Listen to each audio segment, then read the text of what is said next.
तो दोस्तों आज मैं आपको बताऊंगा, अगर आप एसबीआई के अंदर लमसम 5 लाख रुपए इन्वेस्ट करते हैं, वो भी SWP के माध्यम से 30,000 रुपए मंथली रिटायरमेंट के टाइम पर मिलना शुरू हो जाएगी। तो दोस्तों ये कोई मजाक नहीं है, ये एक प्लान है, ये एक फंड कह सकते हो आप।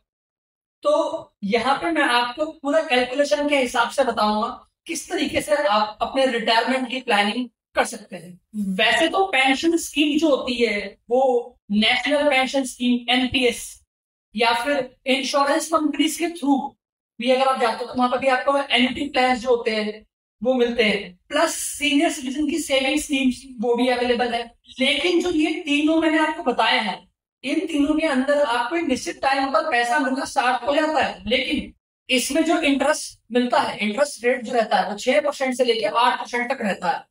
लेकिन यहाँ पे अगर हम सबसे बड़ी दिक्कत देखते हैं तो वो ये है कि जो हमारे देश का भी इन्फ्लेशन रेट है ये भी उसको भी बीट नहीं कर पा रहा, और इन्फ्लेशन रेट जो भी 6.5% है। अगर हम इन स्कीम जो मैंने आपको तीनों नाम बताए हैं, NPS, सीनियर सिटीजन या इंश्योरेंस कंपनी की एन्युटी स्कीम्स, अगर हम इनमें से महंगाई दर की जो इन्फ्लेशन रेट है वो अगर हम घटा दें तो हमें कितना रिटर्न मिल रहा है? 1 से 1.5% या 2% बस।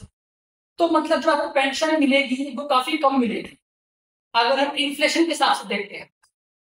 तो इसके अलावा और कौन सा ऑप्शन है जहां पे हम एक अमाउंट लमसम इन्वेस्ट करके एक अच्छी इनकम ले सके रिटायरमेंट के टाइम में, प्लस महंगाई को भी बीट कर पाए, इन्फ्लेशन भी बीट हो सके। दोस्तों अगर आप लॉन्ग टर्म के हिसाब से देखते हैं तो म्यूचुअल फंड बेस्ट है। तो आज हम आपको SBI की एक ऐसे प्लान फंड के बारे में बात करने वाले हैं जिसमें आपको ये बेनिफिट जो है वो मिलेगा। तो दोस्तों जो SBI का जो ये स्कीम है, उस फंड का जो नाम है, उस फंड का नाम बताने से पहले मैं आपको बता दूं, अगर आपने मेरा चैनल अभी तक सब्सक्राइब नहीं किया तो चैनल सब्सक्राइब कर लीजिए और बेल आइकन को दबाना मत भूलिए, जिससे कि फ्यूचर में आपको इंश्योरेंस और फाइनेंस से अपडेट्स जो है वो मिलते रहे। तो मैं आपको बताता हूँ क्या नाम है।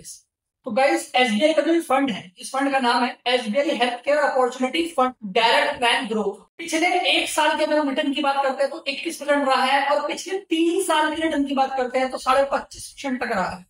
और अगर हम इस म्यूचुअल फंड के 5 साल के रिटर्न की बात करते हैं पिछले, तो 25.76% का रिटर्न दिया है। जैसे कि आपको पता है कि मैंने अभी आपको फंड का नाम बताया है SBI health care opportunity fund, मतलब हेल्थ केयर, मतलब इसका जो पैसा है वो हेल्थ की जो बड़ी बड़ी इंडस्ट्रीज है, कंपनीज है, उनमें लगाया जाता है। जैसे Sun Pharma, Max Health Care, Poly Medicure और भी काफी सारे कंपनीज हैं। जैसे कि आप लोग जानते हैं कि महंगाई जो है वो बढ़ती जा रही है, मतलब ये है कि महंगाई तो कम नहीं होगी। प्लस अगर हम यहाँ देखते हैं कि हेल्थ केयर में मतलब दवाइयों का जो खर्चा है वो भी बढ़ता जा रहा है। दवाई पहले अगर हम कोई मेडिसिन लेने जाते थे तो उसमें हमारे पैसे कम लगते हैं, अभी यार अगर कोई मेडिसिन लेने जाओगे तो उसमें भी बढ़ावट हो गई है, तो महंगाई तो बढ़ रही है बहुत। प्लस मतलब ये है कि जो कंपनीज मैंने आपको बताई है जिसमें म्यूचुअल फंड का जो पैसा लगाया जाता है, इन कंपनीज को प्रॉफिट अच्छा खाता होगा, तो मतलब ये आने वाले टाइम में अच्छा रिटर्न देगी। तो यहाँ पे अगर आप इस फंड के अंदर एक अच्छा अमाउंट इन्वेस्ट करते हैं तो आप एक अच्छा अमाउंट बना सकते हैं। लेकिन आपको एक चीज ध्यान रखना है कि शेयर मार्केट से किए हुए जो भी इन्वेस्टमेंट होते हैं उनमें रिस्क होता है। तो अगर आप कभी भी कोई इन्वेस्टमेंट करें, हर चीज को देख के सोच समझ कर ही इन्वेस्टमेंट करें। पैसा आपने लगाना है। तो रिस्कोमीटर के तहत अगर हम ये स्कीम देखते हैं तो ये वेरी हाई रिस्क पे, तो आप अपने रिस्क प्रोफाइल देखकर ही इन्वेस्ट करें। ये म्यूचुअल फंड 2 जनवरी 2013 में लॉन्च हो गया था दोस्तों। तो आपको इस म्यूचुअल फंड के अंदर खाली 5 लाख रुपए इन्वेस्ट करना, लमसम, मतलब 1 साल। तो जब आप रिटायर होंगे तो काफी बड़ा एक फंड बन जाए, और अगर जब आपका ये बड़ा फंड बन जाएगा उसके बाद अगर आप उस फंड के ऊपर SWP चालू करते हैं, मतलब सिस्टमेटिक विड्रॉल प्लान का फीचर अगर आप उस फंड पे करते हैं तो आप इस इन्वेस्टमेंट से 30,000 मंथली ले सकते हैं। SWP माध्यम है जिसमें आपको हर महीने आपके सेविंग अकाउंट में पैसा है वो ट्रांसफर कर दिया जाता है। अभी तक इस फंड के अंदर करोड़ों लोगों ने 3,312 करोड़ इस फंड के अंदर इन्वेस्ट किए हैं। अगर हम इस फंड की NAV की बात करते हैं तो वो है 457.47 पैसा, मतलब 458 आप बोलो एक तरीके से 458 रुपीज। अगर आप इस फंड को लेने जाओगे तो एक फंड 458 रुपीज का आएगा। आप अगर इसमें SIP करना चाहते हो तो मिनिमम 500 रुपए से कर सकते हो, लमसम करना चाहते हो SIP तो 5,000 से कर सकते हो। इस म्यूचुअल फंड में मैक्सिमम इन्वेस्टमेंट की कोई लिमिट नहीं है, आप जितना चाहो उतना इन्वेस्ट कर सकते हो इस फंड के अंदर। इस स्कीम के अंदर कोई लॉकिंग पीरियड नहीं है, आप जब चाहो तब पैसा निकाल सकते हो। तो अब देखते हैं कैसे हम यहाँ पे 30,000 रुपए मंथली अमाउंट जो है वो ले सकते हैं।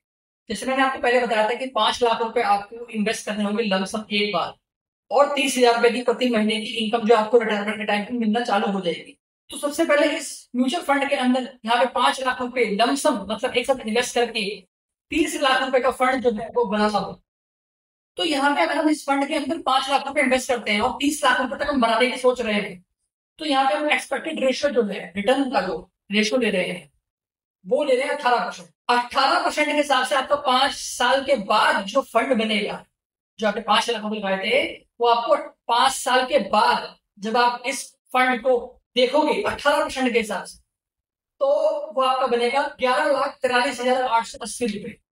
और अगर 12 साल तक इन्वेस्ट करते हैं तो आपका पैसा बनता है 36 लाख रुपए। सिंपल है, 5 लाख रुपए आपने इन्वेस्ट किए तो आपको 12 साल तक वेट करना होगा 36 लाख रुपए बनाने के, फिर आपको मंथली इनकम जो है वो मिलना स्टार्ट होगी। अब इस 36 लाख रुपए को इसी म्यूचुअल फंड के अंदर एसबीआई, अब आपको यही सेम 36 लाख रुपए जो आपको बना है ये आपको सेम इसी फंड के अंदर दोबारा लगाना एक साथ, मतलब लमसम, और एसडब्ल्यूपी का बेनिफिट लें। और अगर हम यहाँ पे 15% का रिटर्न भी देखते हैं तो यहाँ पे आप 30,000 रुपए का जो इनकम है वो लाइफ टाइम तक ले सकते। अब हम यहाँ पे अगर 5 साल बाद 30,000 रुपए प्रति महीने लें और एसडब्ल्यू के माध्यम से विड्रॉल करें, तो 5 साल में हमने टोटल विड्रॉल किया तो वो रकम बनती है 18 लाख रुपए। विड्रॉल करने के बाद भी हमारे पास जो बैलेंस बचेगा वो बचेगा 47,40,000, 47,40,000। अब आप इस अमाउंट को भी विड्रॉल कर सकते हो या आप इस 30,000 रुपए के अमाउंट को लाइफ टाइम तक ले सकते हो। और इसके बाद भी आपका एक बहुत बड़ा फंड बचेगा, जैसे कि मैंने अभी आपको बताया कि एसडब्ल्यूपी में आपने पैसा लगा, मतलब 5 साल तक आपने 30,000 रुपए लिए कंटिन्यू। जैसे कि मैंने आपको बताया एसडब्ल्यूपी मैंने आपको 5 साल वाला बता दिया कि 5 साल तक आपने कंटिन्यू 30,000 लिए 18 लाख रुपए और 47 लाख रुपए आपके भी बचे रहेंगे अभी भी बचे। लेकिन अगर आप यहाँ पे 5 साल कंटिन्यू लेके आप यहाँ पे 10 साल कंटिन्यू ले लो तो 30,000 रुपए हर महीने ले लो, तो आपके पास टोटल अमाउंट जो आता है वो आता 36 लाख रुपए। और आपका यहाँ पे बैलेंस जो बचता वो बचता 69 लाख, 69 लाख रुपीज। तो गाइस ये था एसबीआई का health care opportunity fund. I hope so ये जो मैंने आपको स्कीम बताई है समझ में आई होगी, किस तरीके से हम 30,000 रुपए प्रति मंथ ले सकते हैं, एवरी मंथ हम ले सकते हैं। ये जो हम अमाउंट ले रहे हैं ये हम एक रिटायरमेंट के साथ सोचते चल रहे हैं।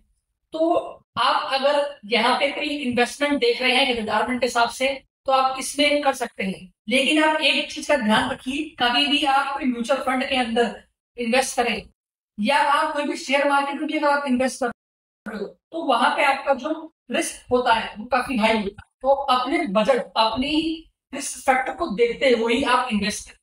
अगर आप एक अच्छा अमाउंट चाहते हो और थोड़ा बहुत रिस्क तो लेना भी पड़ेगा और लेते भी हैं, लेकिन डिसीजन आपका है कि कहाँ आपको इन्वेस्ट करना है। तो मिलते हैं ऐसे नेक्स्ट वीडियो में। आई होप सो आपको मेरी दी गई इन्फॉर्मेशन वैल्यूएबल लगी, समझ आई होगी। मिलते हैं ऐसे नेक्स्ट वीडियो में। Till then take care, bye bye, good bye और बाय बाय। और हाँ, अगर आपने मेरा चैनल अभी तक सब्सक्राइब नहीं किया तो चैनल सब्सक्राइब कर लीजिए। फाइनेंस अमन